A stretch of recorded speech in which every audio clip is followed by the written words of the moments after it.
Қызыл түсті аяғын мансап жолмен өсуіне кедергі жасап аяғынан шалды. Көк түс, себебі оған дейін ол аяған жазған жұмыстан өз атынан жариялаған.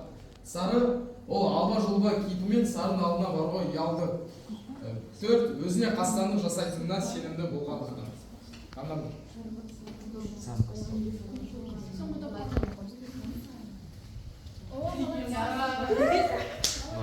Білеміз ғой.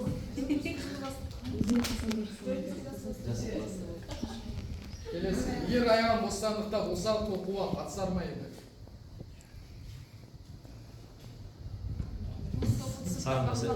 Қызыл, ол толқуды сырттан бақылағанды жөн көруші еді. Сары, ол иә, көк жоқ, жасыл болып туралы айтылмаған.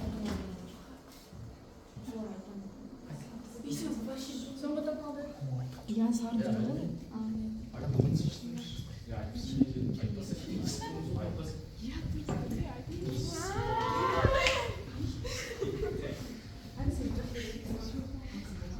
Төртінші сұрақ, жатақханадағы жағдайдың қиын екенін неден аңғаруға болады? Қызыл, жатақхана ішінде ешкім болмауынан. Сары, ішінде су, электр толы болмауы, ашыққан әлсіреген студенттердің жүруі. Көк, жатақхана сыртында полиция қызметкерлері жасыл, жатақхана төбесі.